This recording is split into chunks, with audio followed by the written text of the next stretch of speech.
Welcome back to Full-Time Yoga Teacher Podcast. My name is Reika and I am your host. If you are a new listener to this podcast, welcome. I'm so excited that you are here today.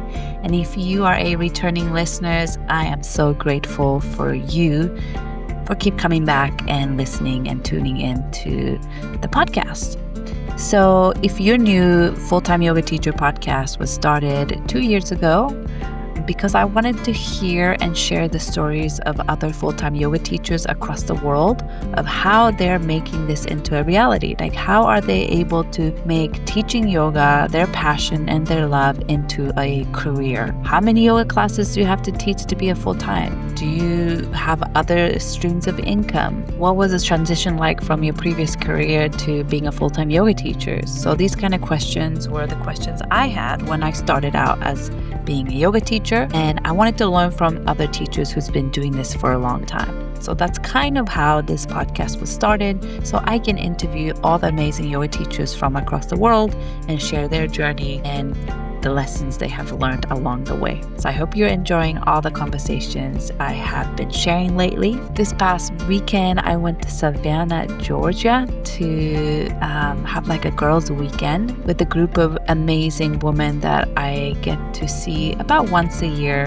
And we travel once a year to a new location and we meet up in and spend quality time together. So it was such a wonderful, beautiful weekend. Savannah, Georgia was beautiful. The walking down the streets of cobblestones and squares and Spanish moss hanging from the trees and Victorian homes. It was such a fun experience and I really enjoyed Savannah, Georgia. I would love to go back again. So that's kind of my personal update. Besides that, I'm going to keep the update quick so we can get started on today's podcast episode. So this episode I'm going to share with you today is the conversation I had with Jordan Norman. Jordan Norman is a founder of Ivy Wild Wellness, and she is a 500-hour certified yoga teacher, Reiki practitioner, and fertility awareness educator through FEM. After transforming her own health and lifestyle in 2017, she set out on a path to help others reconnect with their inner wisdom. Her work weaves together yoga, meditation, sound healing, massage therapy, Reiki, fertility awareness, and life coaching, alongside leading retreats and wellness business consulting. So in 2023, Jordan left her corporate software career to dedicate herself fully to this mission. So now she is traveling often, leading retreats and creating spaces for mind-body healing, cycle education, and aligned living. So I was very excited to chat with her because she is also fertility awareness method educator and a yoga teacher. And this is the first time I got to interview somebody who is a yoga teacher as well as fertility awareness method educator, just like myself. So in this conversation, you get to hear us talk about our passion for fertility awareness method and some of the challenges that we have faced trying to combine these two similar but very different skill sets into our offering. So I hope you enjoyed the conversation I had with Jordan, and I will speak to you on the other side. Welcome, Jordan, to Full-Time Yoga Teacher Podcasts. Thank you so much for coming. So the reason why Jordan and I are having this conversation, I just want to tell the listeners that Jordan and Sarah is friend, and Sarah I recently interviewed on the podcast for the second time. Sarah and I used to live and work together in Peru teaching 200-hour teacher training, and you are a friend of Sarah, and that's kind of how we got connected. I never met you in person, but I'm really excited to talk to you and hear about your yoga journey. So thank you so much for being here, Jordan. Please tell the listener, where are you joining this call from, as well as where are you originally from? Yeah, thank you so much, Reika, for having me. I'm so excited to be here. So I kind of live nomadically. I'm from Colorado in the US, and right now I'm visiting in Colorado, but I primarily reside in Costa Rica nowadays. So in the southern zone where I met Wow. Sarah, actually. Yeah. And where in Colorado are you from? I'm from Colorado Springs, so it's about an hour south of Denver. I went to school in Okay. Boulder, though. A bigger yoga community in Okay. Boulder.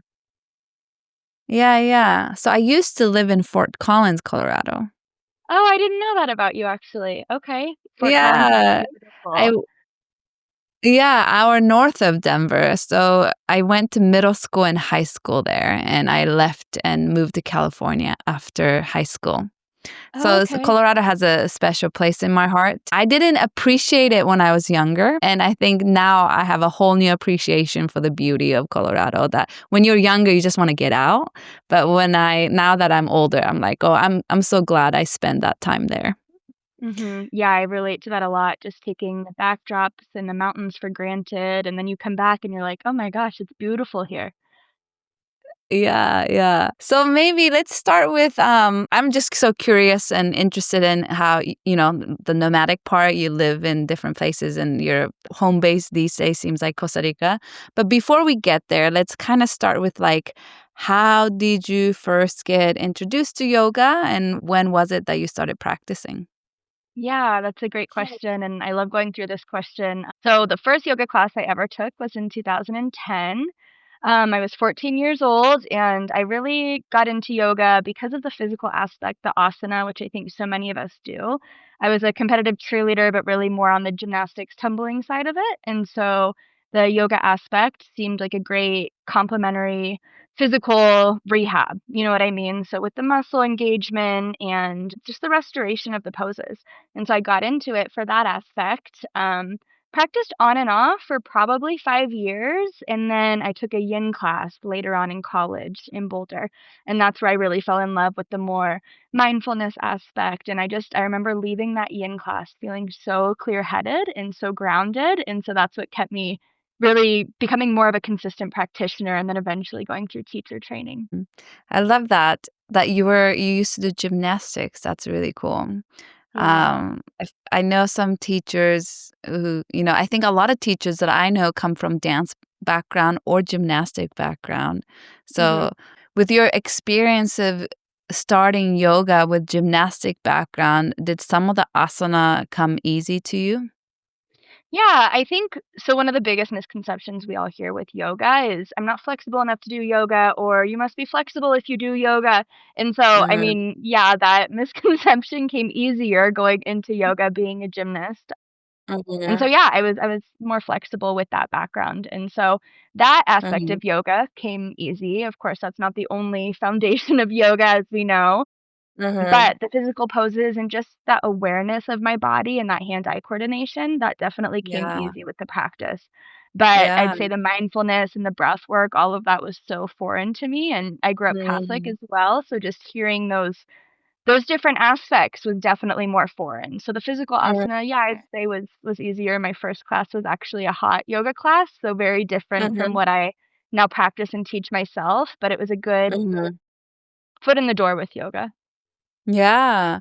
And the ex-gymnasts that I know who practice yoga, what I think is really cool about the gymnasts and talking about the physicality, but there's strength and flexibility with gymnasts, like I feel like it's not just that a lot of gymnasts have a bigger range of motion, but there's also strength and like a control of range of motion, movement that they have, which I always admire. So I'm Yeah. sure, and I think a lot of them are also disciplined. I feel like maybe gymnasts, the practice is very, like, disciplined practice. Yeah, those are really good points, and I think a lot of people don't realize the strength that's needed for yoga a lot of the times. I hear Yeah. often when, like, oftentimes men bodybuilders or they go to the gym often and they take yoga thinking it's gonna be easy, and then they leave the practice being like, "Oh my gosh, that's actually hard work."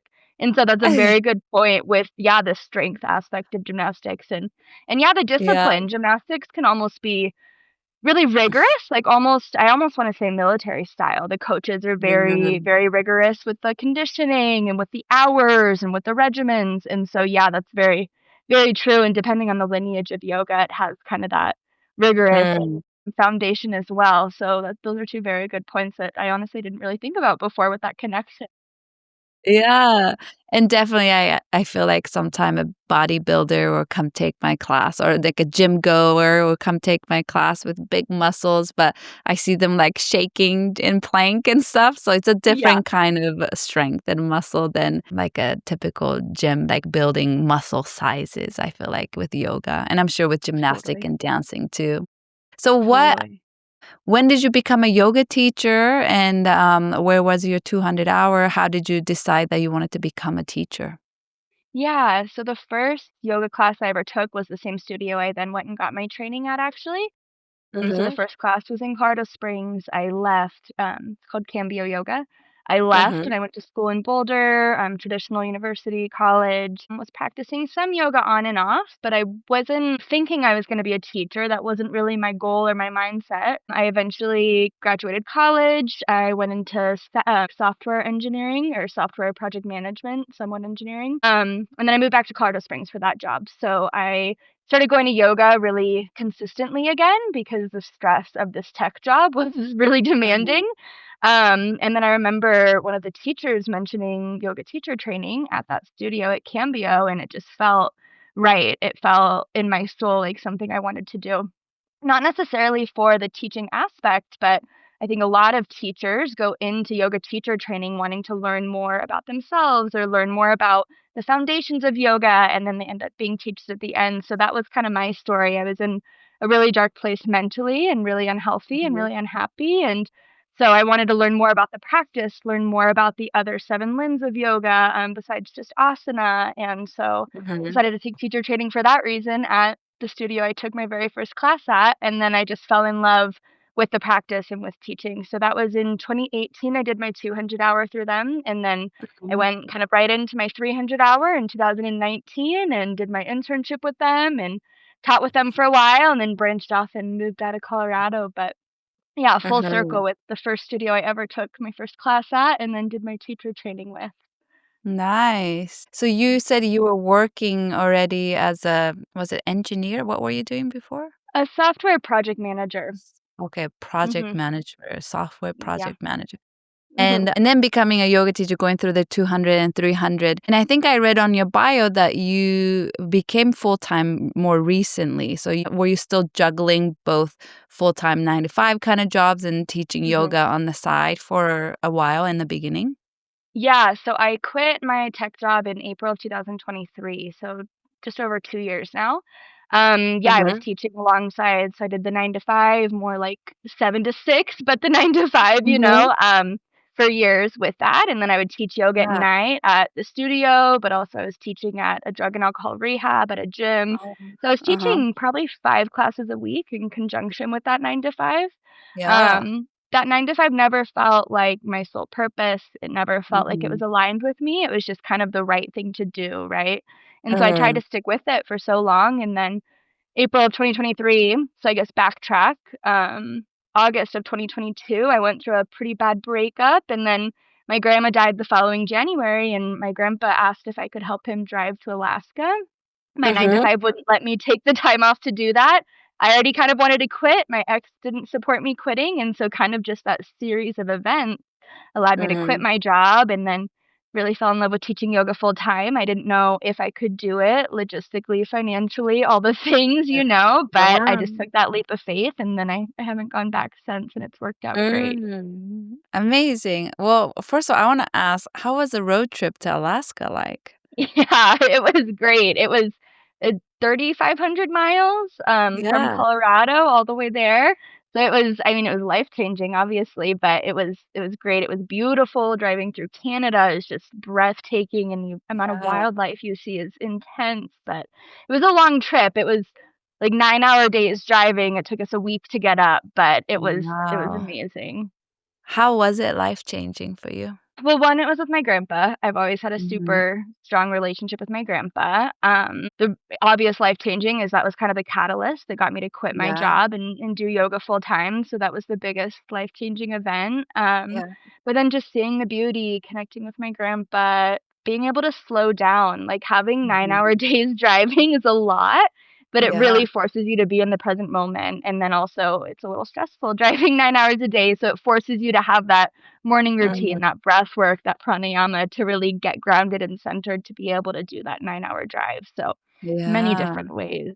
Yeah, I would that road trip sounds I know you had to drive 9 hours a day and it takes a week to get there, but it sounds like such a beautiful journey to go and Yeah. I always wanted to visit Alaska. I had never been, but I would love to in the summertime, I would love to go visit, so sounds like a really Yeah, cool trip. So, it was great. you quit your job to become a full-time teacher, and how did that go? Like, did you just start picking up more classes at different studios in Colorado Springs? How many Mhm. classes were you teaching? What was that transition like? And did you have, I think a lot of questions I get from yoga teachers who's interested in quitting their corporate or 9 to 5 to become a full-time teacher is like, that transition. Is it a big Mhm. transition, abrupt one, or is it a slow transition? And how many classes did you have to teach in the beginning? Or did you have enough savings so you had some buffer in the beginning? So I think those are kind of like nitty-gritty questions that a lot of yoga teachers are wondering.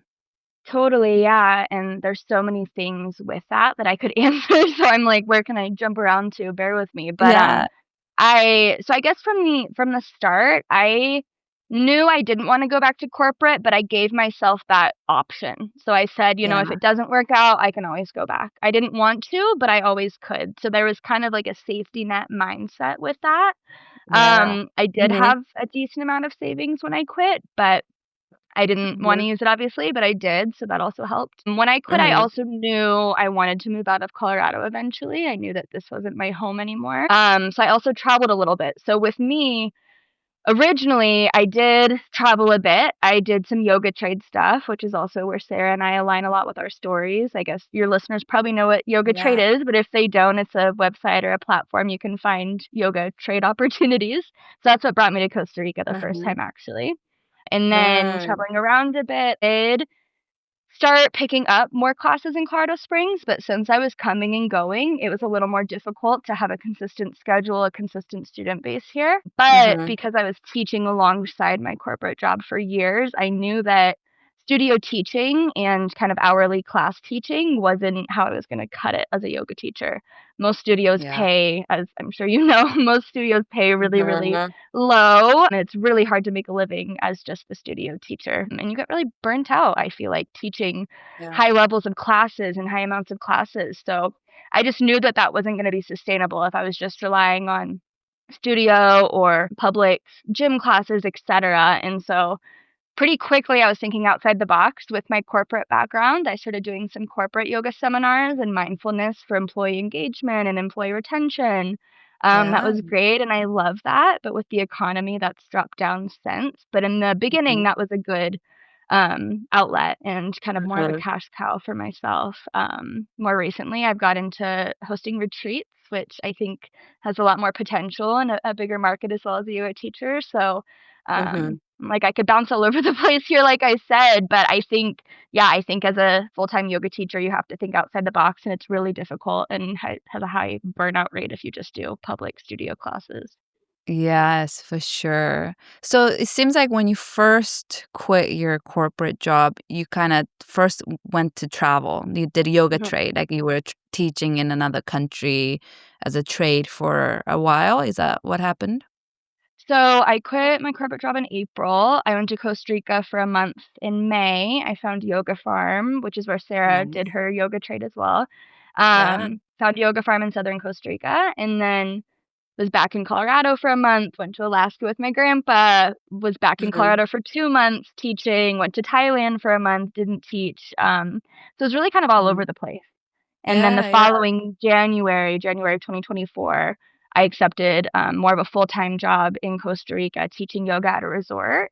I was there for 2 Uh-huh. months. That resort actually shut down, but I love No. the area. Yeah, but I love the area of Costa Rica I'm in, so I stayed and I kinda tried to make it work, and I did Yeah. somehow, and that's my home now. That's the place I keep coming back to, but yeah, it was Uh-huh. kind of all over, traveling, trying to teach in person, trying to teach online, like, it was really kind of all over the place and still kind of is. Yeah. I think when you become a full-time yoga teacher, you also have to be able to move around and go with the flow and be transient, you know? Like, you can't stick to Yeah. something super rigorous because it just Uh-huh. changes so much, you know? You have to be able to flow with what has more energy or what grabs your attention or what maybe has more clients at the time, you know? I think that's just kind of Mhm. what comes with being a full-time entrepreneur or yoga teacher.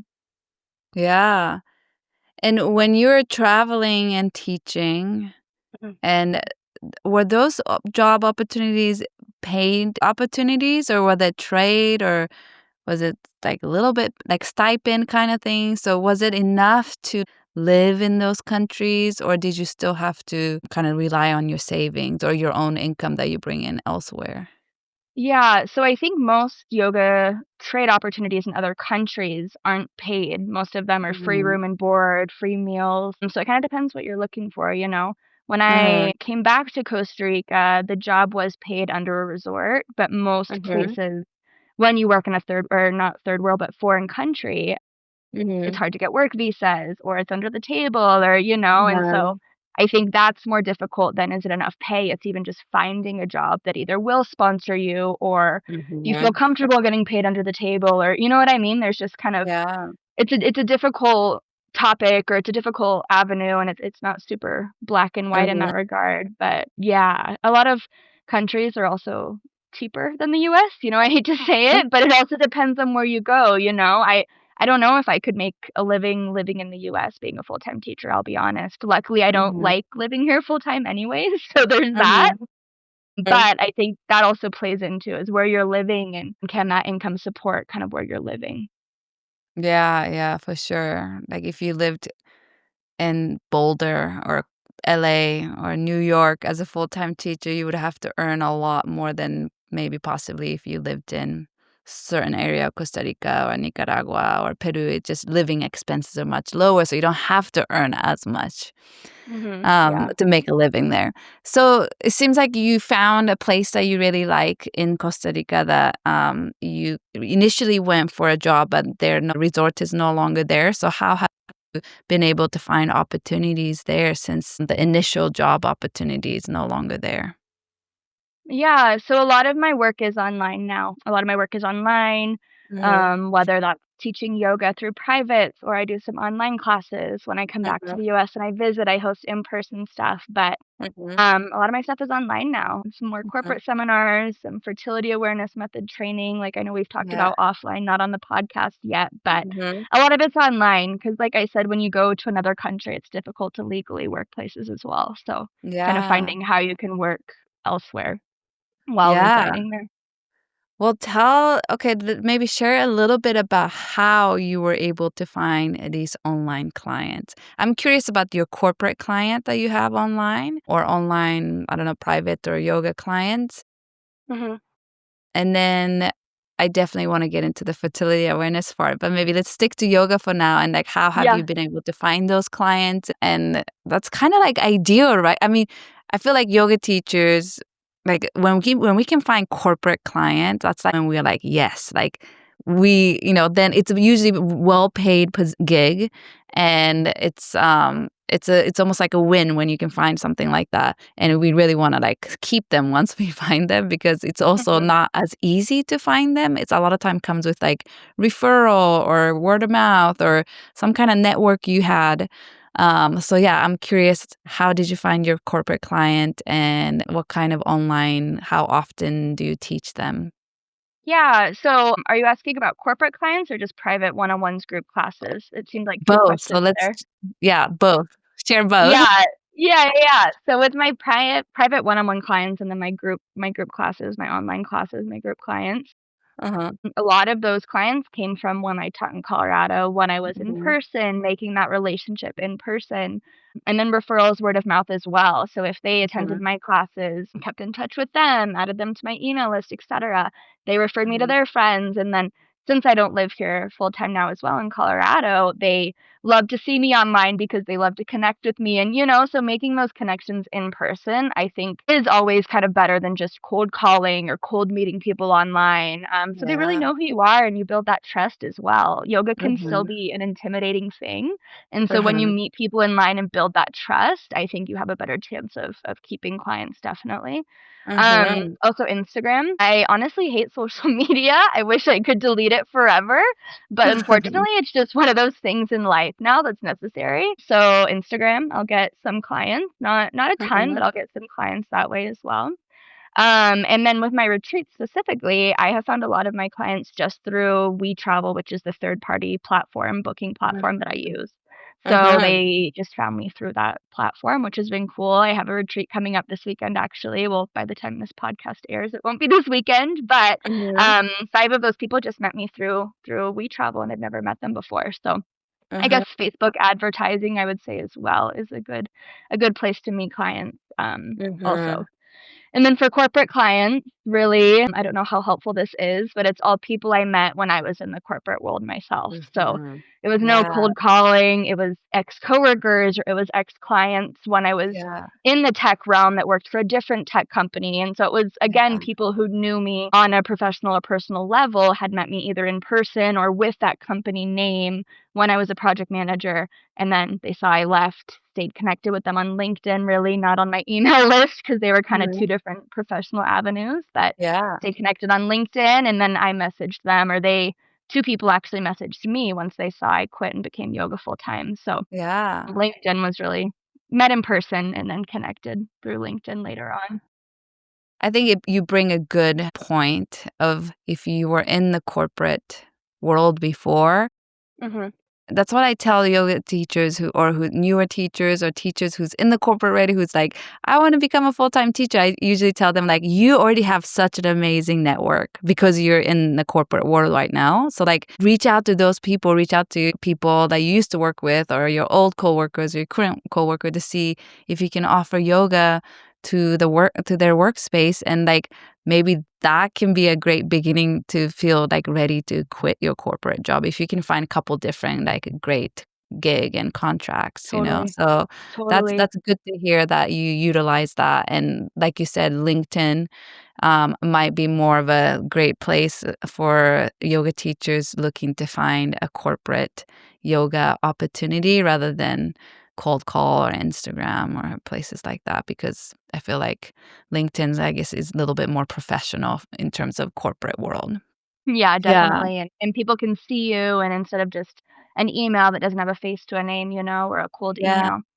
Yeah. I will say there's almost a little bit of nuance, like, when I was Uh-huh. in corporate, it's kind of Yeah. like you don't almost talk about your side gigs, you don't talk about your side professions. It's almost like you stick to Mhm. your corporate job and who you are there, and they don't really Mhm. wanna hear about these outside things. So, there is kinda nuance of, do I talk to them about yoga when I'm still working there? Do I wait or et cetera? So Mm. that was Mhm. interesting to kinda tackle as well.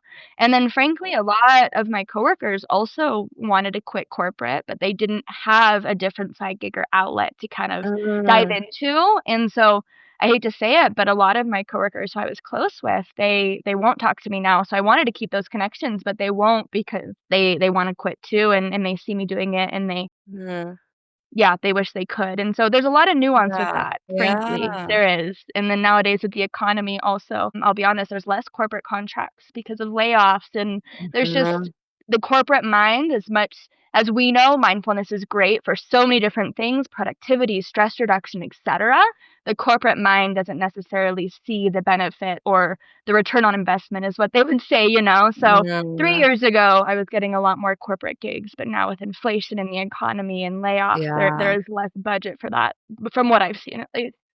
Yeah, definitely. Yeah. I think I've noticed it too. One corporate gig that I have, I used to teach 3 times a week for them, but because of Mhm. the budget cuts, and now I'm teaching twice a week for them, and Yeah. hopefully they don't go down to once a week, you know? Yeah, yeah, yeah. But yeah, it sounds like you've seen it too. It's a weird But time, you said you definitely. teach online for them. So do you teach online like yoga asana class, or are you teaching some kind of like mindfulness meditation? Is it live? Is it pre-recorded?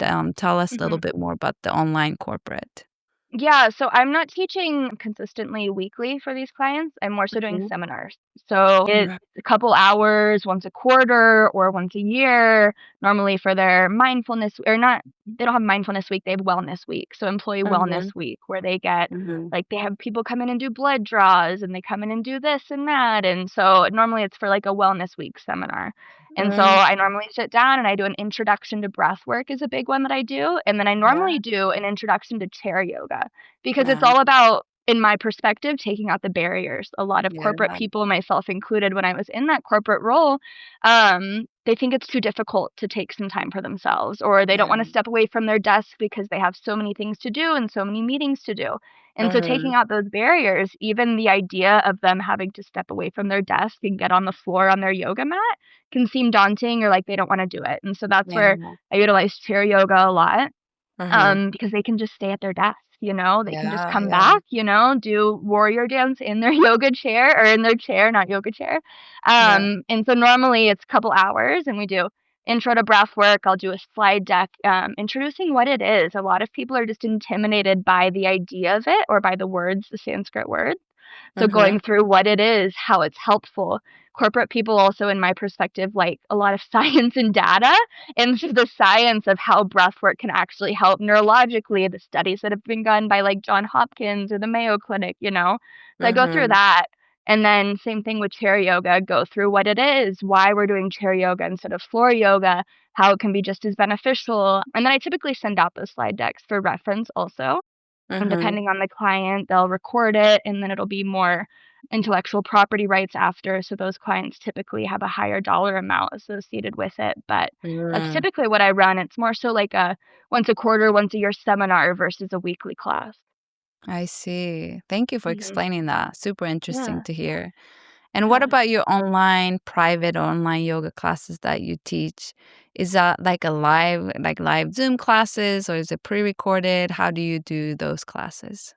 Yeah, typically live. Sometimes I'll pre-record and send out. Sometimes I have private yoga clients who prefer videos to come back on. So either it's a live and then record, or I notice a lot of clients just don't have time in their daily schedule, or they say they don't, and so they prefer pre-recorded anyways. I prefer Mhm. live, even though it obviously takes more time out of our day.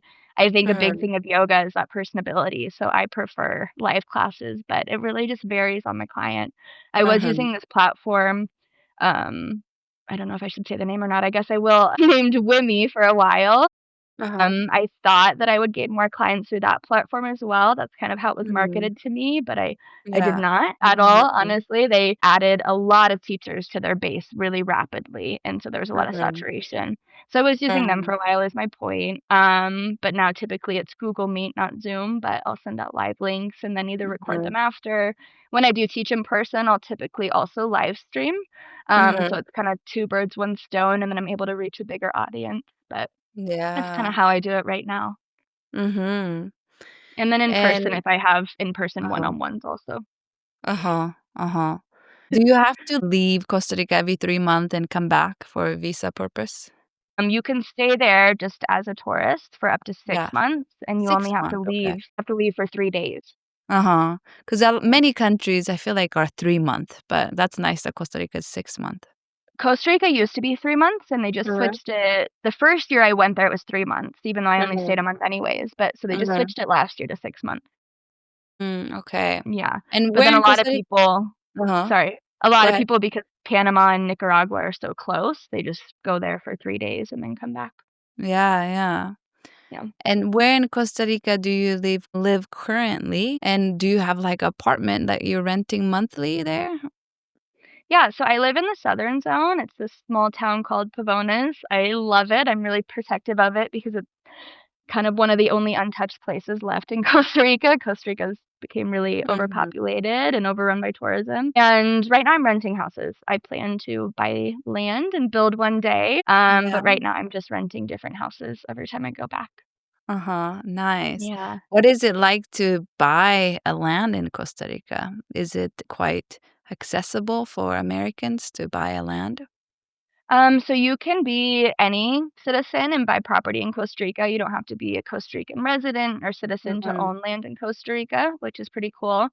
Um, I think the most difficult part that I've noticed, because I've been looking at properties for a year and a half now in Costa Rica, is kind of the mhm, legalities of the papers. A lot of mm, properties are legally someone's, but they don't have a title. They don't have paperwork filed with the governor or the government, Mm, excuse me.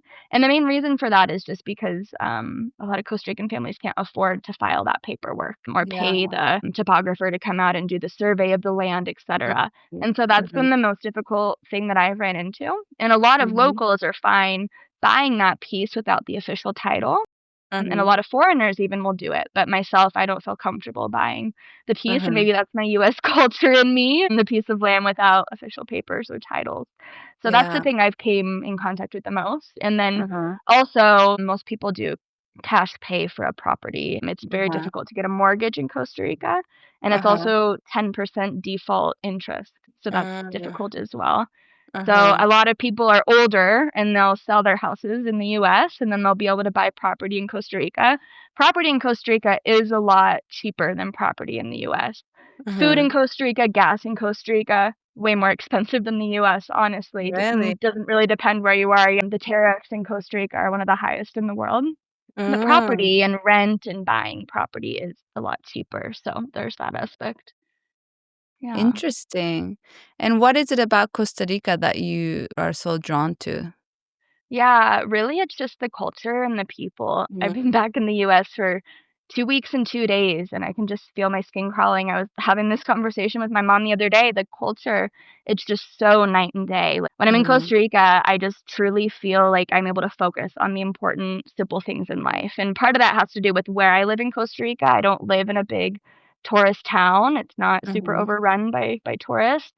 And so just that simplicity of life, focusing on really what matters. When I'm back in the US, it's very much people are introduced by their profession and where they went to university, and I just feel like what's important in life and the people and the like-mindedness, I just feel mhm, really at peace in Costa Rica with all those things together. That's beautiful. Yeah, yeah. I wanna talk a little bit about your retreats, and then I wanna Mhm. kinda switch to, like, your other amazing trainings that you have, including fertility awareness and how you combine all those things. So, Yeah. maybe about retreats, like, when did you start leading your own retreats, and what's your experience like leading your own retreats? So this one in a few days will actually be my first retreat ever. I Okay, have not exciting. Yeah, I haven't ran retreats before yet. So I have Mhm, this one this weekend, and then I have one also in November while I will be in Colorado. mhm, So the one this weekend is just a weekend retreat, same with November, so just a Friday through Sunday. With my corporate background, I really wanted to make a retreat that was accessible for corporate individuals. In the mhm, US, you don't get a lot of PTO, and there's a lot of stress and burnout, and so I wanted to make a retreat where women didn't it's a women's only retreat, where mhm, women necessarily or didn't necessarily have to take time off work, so Friday to mhm, Sunday, making that more accessible. mhm. But really, I just wanted to be able to I teach yoga, but also I've gotten into sound bath and massage and etc. So I really just wanted to create a healing platform for women, like I said, a lot of corporate background women to have Yeah, that reset and be able to come back to themselves without a big commitment of time or money or energy. So that was kind of the weekend idea as well. okay, so both of those weekend retreats are in Colorado? Yeah. Okay, where in Colorado is it? In Divide, Colorado, so I'm sure you're familiar, but in the mountains on the backside of Pikes Peak. Oh, wow. And are you renting a retreat center, a house, Airbnb? Is it like a glamping? Like, what's the, I guess, what's the retreats like? Yeah, great question. So it's an Airbnb. I Mhm. messaged a bunch of Airbnbs before asking if it was okay because rules Mhm. around Airbnbs can be a little difficult. Yeah. But it's an Airbnb, and then I hired some chefs that will come in as well, a photographer. Nice. So, I actually had a retreat planned in Costa Rica in June that I ended up canceling, but that was with a resort. So everything was all included. It was a lot Mm. simpler. I'm noticing Mhm. with the Airbnb, obviously, you just have to coordinate a lot more individually on your own end. But Yeah. it's worked out so far. I'm excited. Yeah, that is exciting. And how did you find the people to sign up for the retreat? I know you said We Travel helped. And also, is it a lot of them are your students or people in your newsletter? How did you find the people to come? Yeah, so the Airbnb only hosts 12 people. So we have 3 staff members, including myself. I also wanted to keep it an intimate setting. So there's Uh-huh. only 9 attendees. Mhm. 5 of them were from We Travel, like I mentioned, and then 4 of Mhm. them were my past students, 2 of them my friends, but also my past students, but my friends first, so kind of a Mhm. combination, but We Travel had the most traction, and then I also did Facebook ads for that, which I found Mhm. a lot more traction after that as well. I think Mhm. 3 people signed up just through We Travel before I did Facebook ads, and then once I did the Facebook Mhm. ads, my degree is also in marketing, so I have kind of the knowledge with that. Yeah. They were directly funneled from Facebook to We Travel and then booked through that. That's really cool. I had no idea We Travel. Is there anything special you have to do on We Travel to, like, promote it? I don't pay for premium on We Uh-huh. Travel. Just a lot of people from what I heard, and Sarah and I also both worked at a resort center in Peru, and so I learned more Mhm. about We Travel and book retreats as another platform through that Mhm. experience. But it's my understanding that a lot of people will just use We Travel as kind of like a search engine for retreats. Mhm. So they'll go in Mhm. there and say, I want to do a retreat. Like 2 of the women who found me, they were already coming to Colorado for a work conference. And so they just Mhm. went to We Travel. They said that when they searched yoga retreats, We Travel was one of the first platforms that came up on Google. So they just went in Mhm. there, typed certain dates, Colorado, and then mine came up. So it's my Mhm. understanding it's kind of a search engine for retreats. That's really cool. Cause I just led a retreat in Nicaragua, and Mhm. I used We Travel to I didn't really use it to promote it. I had my own landing page on my website that I sent people to, and then when people wanted to pay, they clicked to go to the We Travel to pay. Okay. And then I didn't get anyone that I don't know. Everybody who signed up was people in my, like, community and newsletters. So I wonder if there's Okay. anything special that I needed to, like, make it public or something if I Yeah. did want it to get Well, more traction or people. there is like a public versus private. So you might have Mm. accidentally made it private. I don't know. The other thing I found was like I told you I canceled the June retreat in Costa Rica. Mhm. I noticed a lot more traction for US-based retreats. I don't know if that's because of the political climate in the US and people Um, are scared to travel. I've also yeah. noticed there's just a big I don't wanna say saturation, but almost with international retreats. I think from what I've seen, there's less US-based retreats and there's more Mhm. internationally host retreats. And Yeah. so I saw more traction once I did retreats booked in Colorado. And I think, yeah, like I Oh, said, that's a combination. People are scared of travel. They don't have a lot of yeah. PTO, so they wanna stay more local. Yeah, That's what yeah. I noticed. That's a good point. Especially with the weekend retreats, a lot more accessible for people to come on the weekend retreat. And yeah, I do kind of get the feeling that there's a little more fear around traveling right now for Totally. you people in the United States. I actually had two people on my retreat signed up, paid deposit, but canceled after paying the deposit because they just didn't feel safe going to Nicaragua, which ended Yeah. up being super safe and fine. But, I just Yeah. know that for some people, it's kinda scary to, like, I Central just heard that America. Yeah. a conversation overheard. It wasn't a conversation with me, but I was at the pool yesterday with my mom, and it was 2 Mhm, they were probably in their 60s, maybe 70s, mhm, and they had a trip planned to Mexico, which isn't Nicaragua, but, similar, and they mhm, canceled because of it, so there is a lot of mm, fear, I think, around traveling, etcetera, right now, unfortunately. yeah, for sure, which is, Yeah. unfortunate. Yeah. But maybe fortunate for some people in some countries, like, maybe they have too many tourism, and it's like, "Okay, we need to slow it down for maybe Right. area." Who knows? Yeah, everything's a Yeah, balance for sure. yeah. Okay, so let's talk about fertility awareness method educator. So, you and I are both FAE, fertility awareness educator, and I haven't had anybody on the podcast who is also a fertility awareness method educator. Cool. So I'm excited that we are both our educator in fertility awareness method. So Mhm. maybe like in a nutshell, like how did you even find out about what fertility awareness method is and what made you want to become an educator on this method?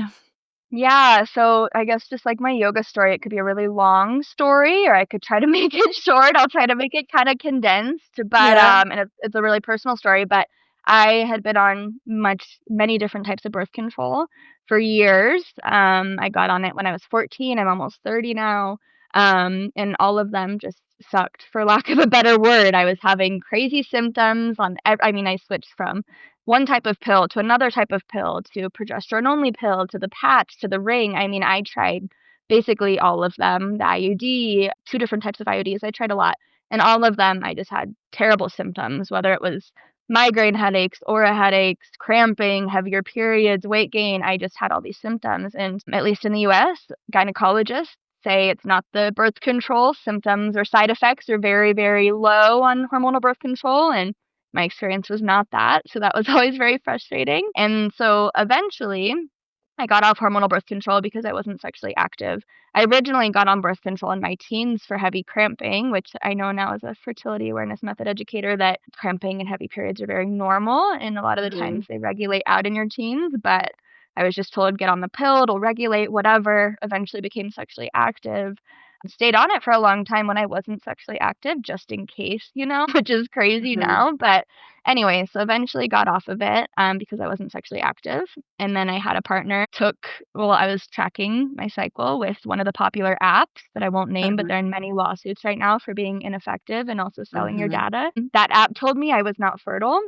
It uses algorithms. I now know algorithms are not reliable when it comes to your fertility. But anyways, that Mm-hmm. app told me I was infertile. I had unprotected sex. I still took Plan B within 12 hours of the recommended time frame, and I still Mm-hmm. fell pregnant. So that experience, that was January of 2020. I ended up having an abortion, which I know is a controversial topic, but I ended up having an Mm-hmm. abortion, and then eventually met my boyfriend at the time, Mm-hmm. got on the copper IUD when I became sexually active again because I didn't want hormones and I was told that the copper IUD was hormone free. I now know that even though it's hormone free, it still messes with your hormones in turn. Mm-hmm. But I fell pregnant on the copper IUD. My Mm-hmm. OBGYN didn't tell me that I could go full term with the IUD in. I wanted to keep the baby at that point. Abortion was not considered at that point. But the OBGYN didn't tell me that I would go full term. And so removed the IUD, snagged the gestational sac, caused me to miscarry. So those Mm-hmm. 2 events I felt so broken, and so, like, I had nothing else to lose. And so one of my friends introduced me to the fertility awareness method, because I didn't know what to do. I didn't wanna go on birth control, whatever it was. I didn't Mm-hmm. want to be in a position where if I wanted to keep it, it wouldn't work out. I just felt so broken. And so I was like, "Okay, even if this isn't effective, it wouldn't hurt if I accidentally got pregnant, the fetus." And like I said, I just didn't feel like I had much to lose. And so Yeah. I started doing the fertility awareness method myself. I did a course with this woman called Laura out of Texas, who is also FEM trained. That's the organization I eventually became trained in as an educator. Just fell in love with the method. I geeked out about it. It made so much sense. I was so pissed off about the previous 10 years that I didn't know anything about my body at that point. Yeah. So then I decided to become an educator eventually a year later, I think, Mm-hmm. because I was just so passionate about it. I was geeking out to everyone about it anyways, so I'm like, "Okay, let's become an educator and actually do this more as another career avenue." So, became educated a year Yeah. later, or became an educator, and through FEM, so fertility education and medical management. I'm not Mm-hmm. actually an FAE. FAE is kind of like Yoga Alliance. So there's different Mm-hmm. schools of avenue. FEM, so I'm a FEM certified educator, but FEM doesn't go through FAE. I had to look Ah, into that okay. after you messaged me because I didn't know what Yeah. FAE was, but just a Yeah. different certification. Not all fertility educators are FAEs. Okay. Okay. Yeah. Well, So, thank you anyways, so long much for ramble. that. No, I appreciate it. I appreciate it sharing that. And also, I'm, sorry for all that, like, challenging experiences and painful experiences you had. And I'm sure as a fam educator, that like these stories are like way more common than like we think because not many people talk about it. But when we actually work in the field and people really open up about their experiences, it's just not enough people are talking about it. So thank you Totally. for opening up and sharing your stories. And I think many fertility awareness educator or people who just practice this method and are passionate about it and really love to share about this method, I think all have similar or slightly different, but some kind of stories behind us why we are so passionate about teaching this and sharing this knowledge. So I really appreciate you. And I'm so happy that you are now in the place that you can share this knowledge and teach this method to other people who is interested in learning. I had a hard time after I finished my schooling to become a FAE. I Mhm. had a hard time like promoting it to teach my own courses and also doing some kind of outreach where to even get the public to know what is fertility awareness method, because a lot of Mhm. people don't know, or they have a very misled perception of what it is. So Totally. I had a really hard time growing my fertility awareness method business side. And Mhm. yoga is something I've been doing for so long, teaching yoga full time, that I wanted to do this fertility awareness educator kind of on the side, Mhm. because I feel so passionate about it, went to school for it. But it just felt like for me, I was keep running into hurdles and challenges that, like with yoga, everything kind of, for me, business wise and teaching wise, yoga was it was easier for me, not easier, but it just was more available to me, different job opportunities and different avenue to be able to earn money. Mhm. With the fertility awareness method, I'm having like hard time to get that going. Although I Yeah. feel like it could be such a good complement to have like yoga world introducing fertility awareness method to the yoga world. Mhm. And I still feel so passionate about it, but that side of my business hasn't been growing much. And sometime once in a while, people reach out to me wanting to learn, and I can do one-on-one, but it's hard for me to get enough people to do a group course. Mhm. And then another thing I found was, I don't know if you find this as well, like now since the different app is on the rise and different algorithm that tell you whether you're like green light, you're not fertile, so don't have unprotected sex, and like red light, like those kind of algorithm that just calculate your fertile window based solely on body temperature and not using cervical fluid as another second biomarker indicators. I feel like that's when it gets not as accurate, I think, because Mhm. I think basal body temperature and cervical fluid are both such an important biomarkers, and obviously Mhm. positioning of our cervix. But anyway, I felt like I was keep trying to convince other people that like, no, but like this is different than those app you have, this is actually, you actually will learn about your body. It's about body literacy, not just giving all the power into your apps and your Aura ring or whatever other device you have, but like Mhm. actually learn how your body works. Well, that's where the magic is, and like empowerment comes from. And but I just kind of felt like I was just on the uphill battle with that. Yeah. I don't know, just sharing my Yeah. experience. How's it going for you? Totally. Totally. There's so much that we could unpack here. Oh my gosh. So I guess kind of like I said a few however long ago, Mhm, I am also all about kind of following the flow and where kind of the universe, not flow in mhm. regards to periods, but in kind of where the universe is taking me, you know? Yeah, And so different seasons of my life, I have more yoga clients, different seasons of my yeah. life, I have more fertility clients. Mhm, And so I don't force it when it's not working out. mm, In the beginning, I was really scared about marketing for fertility. Like, it just felt like I don't know, I was raised Catholic and raised more private, you didn't talk about mhm, these things, mm, and so I mhm, started a separate page for my yoga, for my well, I guess my personal page isn't just yoga, it's kinda travel too, but I started a mhm, fertility-specific Instagram page where I talked more mm, about mucus. My method is actually mucus only, you can add on temperature, mm. and you Yeah, can add on cervical position, but it's mucus only.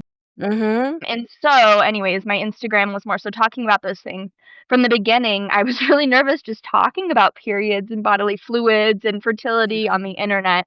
So that was my first hurdle to get over, honestly. mhm, Originally, I was seeing a lot of clients in person. I was doing seminars at birth centers. I was doing seminars at there's this pregnancy clinic that does 3D ultrasounds in town. So I was doing more group clinics there where it was yeah, easier to market and find those clients because a lot of my yeah, yoga clients, whether they're okay with their birth control or they already had families or, this wasn't mhm, necessarily their market as much as it can go hand in hand. I just didn't see mhm, my clients as really a good market. So originally it was partnering with fertility specific places. Mm-hmm. But now, I'll be honest, I haven't seen a lot of one-on-one clients because my yoga business has taken more of the front end, but Mm-hmm. I haven't been marketing for it as much either, I'll be honest, but I have also been pre-recording all my course content to just have a Mm-hmm. course platform. What I've Mm-hmm. noticed too is a lot of women are either shy about being in a group setting talking about their fertility because of some of those Yeah. taboos still. Maybe that's Yeah. because I'm from Colorado Springs, a more religious town. Mm-hmm. And then also a lot of women, they just have a hard time. My program is 3 months, so it's an hour and a half every month for 3 months. They just have a hard Mm-hmm. time committing because of their Yeah. schedules. Like, I don't know when my schedule's gonna change, and so that's when I started pre-recording all my classes, were kind of for Yeah. those 2 reasons. Yeah. Oh, the apps, you're completely right. I have Mm-hmm. noticed a lot less women will want to book to learn the fertility awareness method because they're fine with either their temperature-based app or their algorithm calendar-based app. Mm-hmm. And I try to stress, and it's sensitive because I wanna meet people where they're at, Yeah. but I try to Mm-hmm. stress, 1, that's not super accurate. I Mm-hmm. have gotten more comfortable sharing my abortion story with my app failure, but in the beginning, Mm-hmm. I didn't feel super comfortable talking about my abortion, but it was a Mm-hmm. direct failure of those algorithm-based apps, one of the really popular ones that has all these lawsuits now. So, I try to Yeah. meet them where they're at, like, this isn't effective, but then also you made a really good point, like, the fertility awareness method just teaches you so much about body connection, and Mm-hmm. it teaches you so much about, "Oh, when I'm ovulating, I have more energy and confidence, and then when I'm approaching my period, when I'm in my late luteal phase, I don't, and that doesn't mean I'm broken or something's wrong with me, I just need more rest, and that's okay." Like, we grow up in Mm-hmm. such a 9 to 5 men hormone-based society that even just that Mm-hmm. connection to your cycle has been life-changing and empowering, so trying Yeah. to meet people where they're at, but I have noticed a decline in clients when all those apps started coming out, and Yes. recently, and something I haven't mentioned with yoga too, I think a good source of income for either full-time yoga teachers or any kind of online entrepreneur is affiliate memberships and partnerships. And so Mm-hmm. recently, one of those apps actually, it's a femtech device that's for Kegels and for cervical mucus. They've reached out to me Mm-hmm. recently and sent me one of their devices. And so I struggle sometimes with devices and apps, but I want to try this one out and see if maybe I can meet people where they're at because I have a lot of followers who do use those apps. And so, Mm-hmm. anyways, I'm going to try them out. I think that one's more science based versus the algorithm one, but Mm-hmm. yeah, mucus is more Yeah. accurate than temperature, so I thought it was cool that there was a device that wasn't temperature based, it was mucus based. Yeah. Yeah. Thank you for sharing that. I completely agree with you in so many cases. And I think that's why I think I'm grateful that you were talking about your story about the failure of the app. Because as a fertility awareness educator, I hear those stories, but that's not out there on the Instagram as much. You have to kind of dig to find Yeah, those apps aren't as accurate. yeah, The whole reason is for me, like how fertility awareness method really changed my life is this body literacy, like how I got mhm, to connect and learn about my body and my cycles and how that knowledge is something that nobody can take it away. Like I'm not mhm, trusting any outside sources or device or power or algorithm to I'm not relying my life on that. Like I know my body and that knowledge is so precious and that's kind of what we're teaching as an educator of the method. So I'm totally. completely with you on all of that. So since you are, aware of your cycle and you teach the fertility awareness method and you understand me when I'm speaking about fertility awareness method, cycle, and all of that. How do you think that knowledge and that embodiment of your Mhm. cycle, how do you think that influences how you run your entrepreneurial business, how you teach yoga, how you work with clients, maybe how you schedule your life? Like, how has that seeped into your business side of your life? Yeah, that's a great question. So, the biggest thing, as much as I would like to say I schedule my life around my cycle, it's just not super feasible in our society nowadays, Depending Mhm. on where you live, we are just kind of operating around males' hormone cycles, and so I would love to schedule only my meetings and only my important things during my ovulation or my late follicular, I would love to, but sometimes that's just not realistic, Mhm. And so I think the biggest thing for me is kind of my back end admin work, and when I do my content creation and when I come up with my creative ideas, or when I record my course platform, scheduling all of that, or even not scheduling it, but just knowing I'm going to have more energy and more creativity during my ovulatory phase Mhm. versus being hard on myself when I don't feel that creative energy, when I am more low energy during my late luteal and in my period. So just that Mhm. awareness and that compassion for myself. When I didn't know about my cycle, I would get so hard on myself. Like last week I was so productive and this week I'm not feeling it. What's wrong? Why am I just didn't know that that was normal. And so just having that awareness and that compassion, honoring that creativity, I almost set more downtime for myself when I'm in my ovulatory phase to be able to have that creative flourishment Mm. versus trying to force it when my brain just isn't welcoming it, if that makes sense. Yeah, I love that.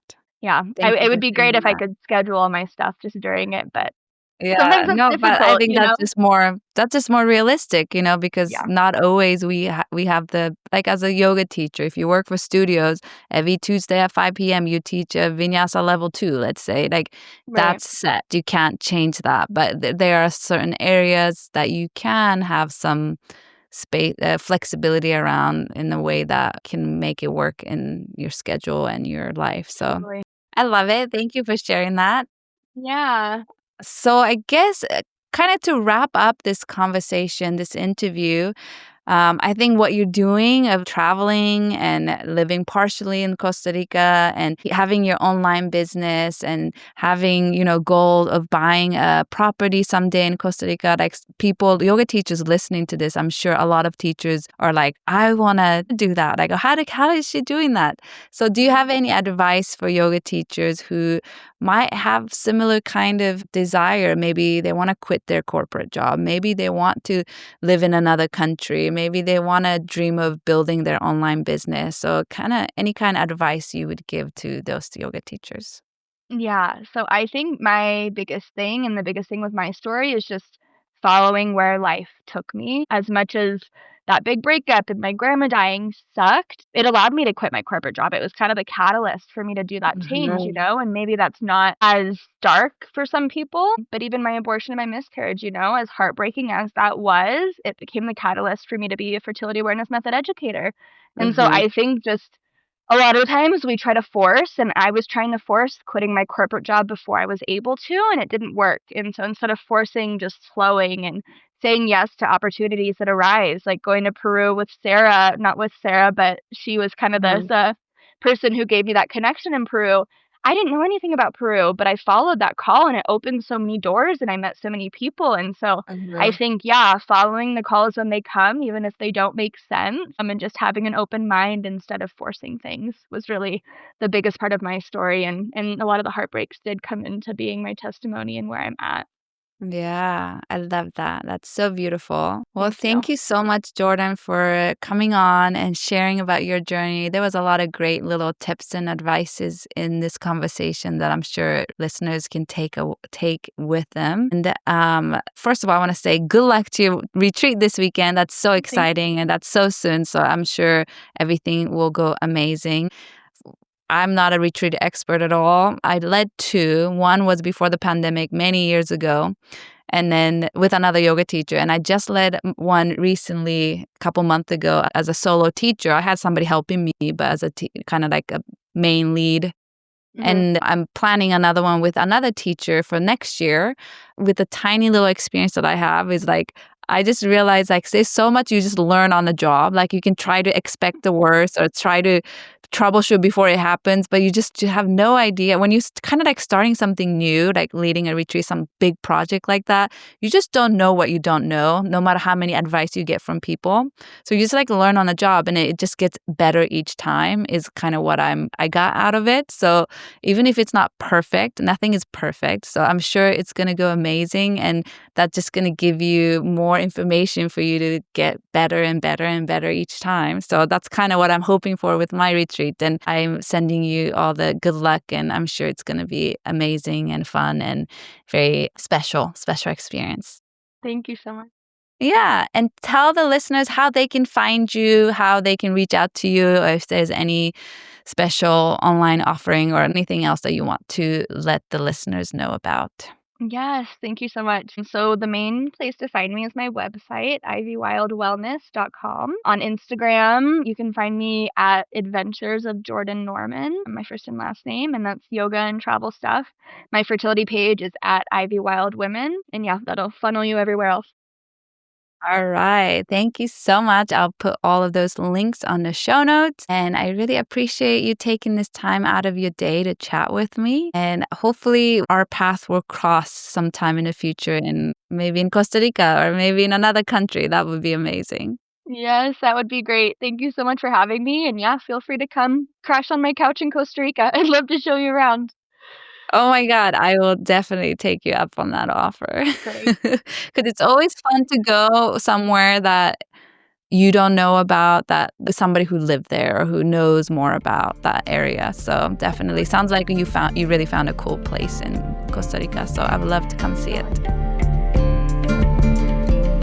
I hope you enjoyed the conversation I had with Jordan. It was really cool to talk to her and chat to her about her living in Costa Rica and living in the United States, leading retreats, teaching online yoga classes, as well as corporate wellness programs. And it was cool to hear that because she worked in a corporate world, she was able to kind of tap into that corporate wellness teaching opportunities once she became a full-time yoga teacher. As well as I also enjoyed speaking to her about fertility awareness method, my other passions that I don't really talk about so much on this podcast, but it is one of my passion to talk about and share about this method.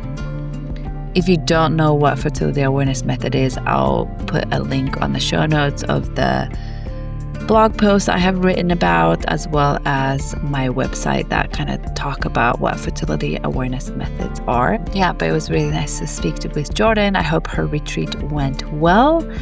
And if you are enjoying this podcast, please share this podcast with somebody you know who might also enjoy this podcast. Maybe it's your yoga teacher or yoga teacher friends or anyone that you think might enjoy this kind of podcast. You can also subscribe or star or rate this podcast. That would mean a lot to me.